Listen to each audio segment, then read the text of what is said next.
Stamping friends, it's Marilyn here at Stamping Creations with Marilyn. Going to show you how I put this card together today.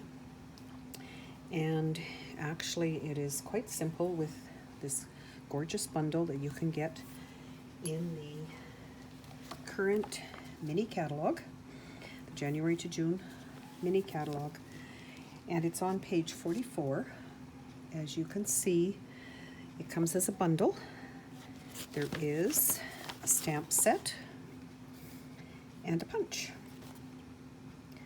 And the punch has 4 different images on it. We are going to use 3 of them for this particular card. So I will show you how I put it together. Started out, I'm just going to move that to the side with my real red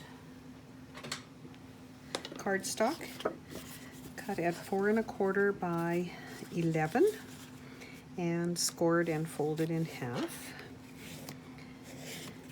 So that's going to stand like that when we're done with it.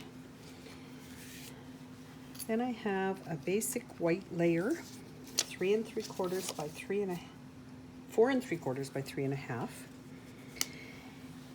Then one just 1/8 of an inch smaller, the real red 4 5/8 by 3 3/8, and that one is going to be embossed with the cut and emboss machine and the subtle 3D embossing folder. These folders come with a line so you can line things up, as you can see.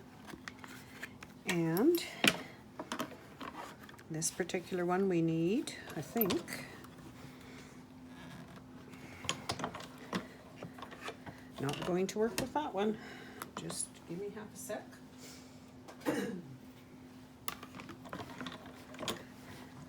That's better. Plate 3 and 1 to put that through. So that is the next layer. Then we do have a Granny Apple green layer that's going to go on top. And I'll give you all of those dimensions after. And then I have a basic white layer that is done with the Tasteful Textures 3D embossing folder, again, with a line at the bottom.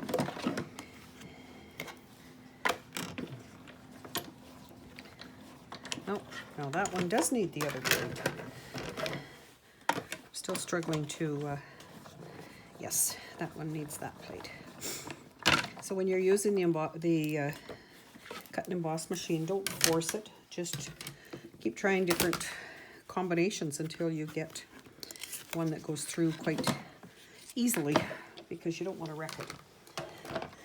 So that one will be the layer to go on top. So as you can see, there are a couple of layers that have texture to them, and otherwise they fit with just 1/8 of an inch around the edges. So once those are ready, it's time to do some stamping and get the other pieces ready. So I have, when I do my cutting of papers and everything, any smaller pieces I do keep in a drawer so that I can use them, and this has become very handy today. As you can see, the strawberry is at that end of the punch, so when I stamp, I want to stamp along that edge so that I can put it in here to cut. So what I'm going to do is, it doesn't matter if you stamp the outside, the outline layer first, or the fill-in. It's like a 2-step stamp. So I'm going to stamp with real red, same color as the paper, with my outline one first.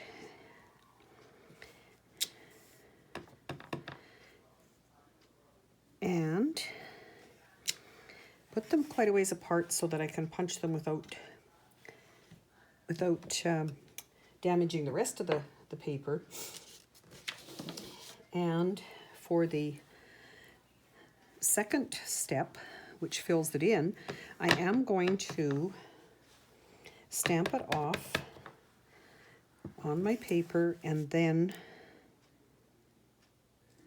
onto my outline image, just so it's a little bit lighter. And this particular set, a fellow demonstrator and I have both decided that it is one of the best for the way they match up. Can you see? They're perfect. Like, I wouldn't normally be able to do that. So then to punch it, I would just line it up and there is my strawberry. Yes, I know I only did 2 on here, but I did have 1 from a prior sample, so I will just punch out 2 because I want 3 for my card.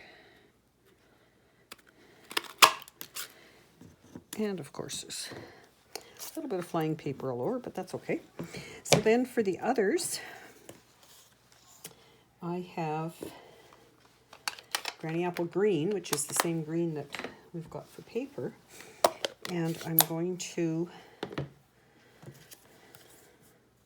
which way was I doing that? This one is going to be the top of the stem for the strawberry. So I'm stamping that again on just a scrap of paper that I have saved. And I'll try, without getting my head too much in the camera, you can see how those line up. Well, if you do them right, they line up perfectly. So those can be punched out. Then I have the larger leaf, and again, it doesn't matter if you stamp the outline first or the what I call the fill-in part, but because they're photopolymer, most of the time I can get them lined up pretty well right on. And then last but not least, I have some words that I'm going to stamp in the green.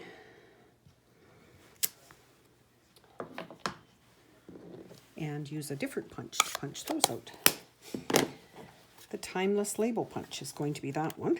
So if I can get it open, I will do that one first. So it's just a matter of lining it up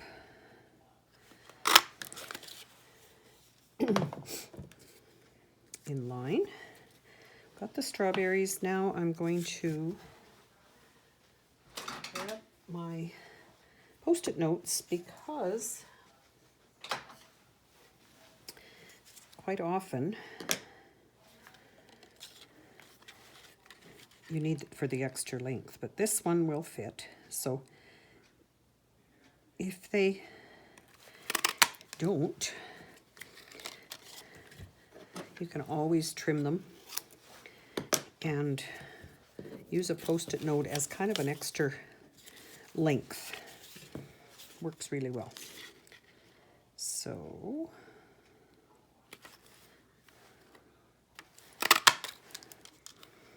there. And then for my little strawberry toppers, if I start on this end,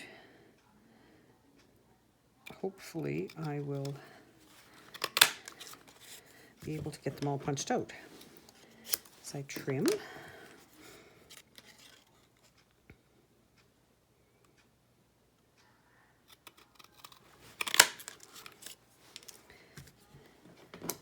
And of course, because this one's just a little piece now, I will use my Post-it note.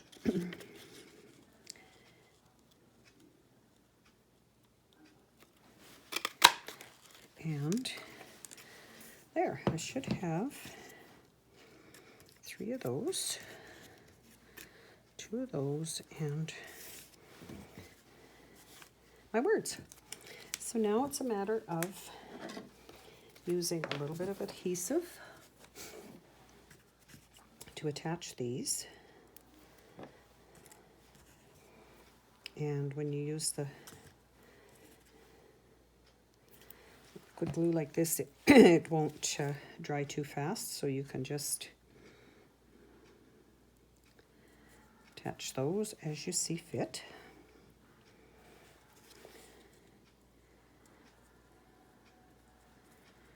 Whoa, and because it's the liquid glue, it does move around, so let's be a little bit careful with that.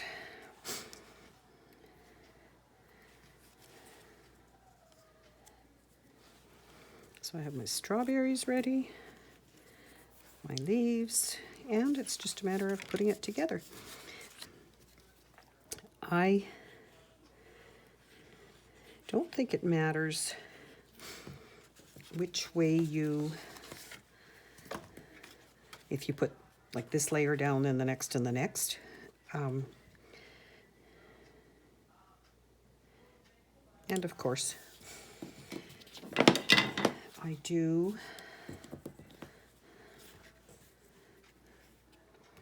my best to line it all up.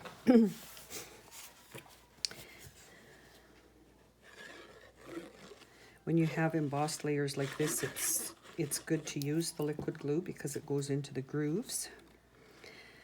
And as I said before, it's only 1/8 of an inch difference, so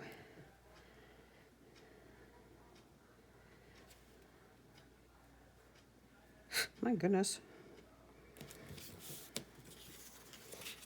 Didn't cut that very straight. Oh well. Maybe it won't be noticeable when we get these layers on. And then it's down 1/4 of an inch. And then this layer. And of course, any of these you could put on with dimensionals if you wanted to, but I am going to then arrange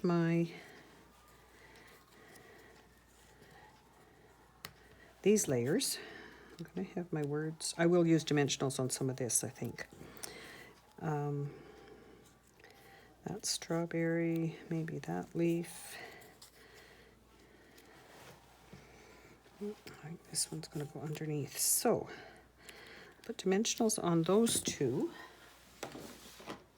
And that's just preference. No,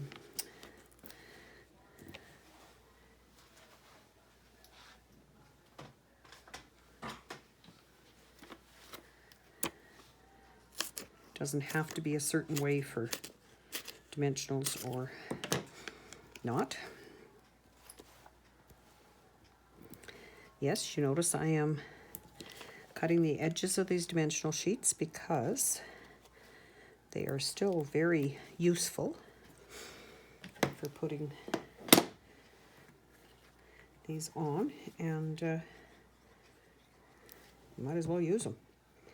So I'm going to tuck these on first because I want my words popped up and my last strawberry popped up.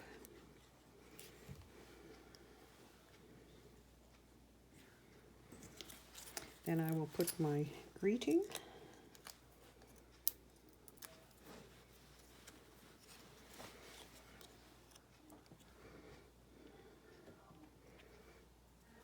And because we're using coordinating inks with paper that Stampin' Up! Does such a good job of, everything is matching. So there we go. Here is card number, well, one of the cards. Don't know if they have to be numbered, but one of the cards to do with the strawberry bundle.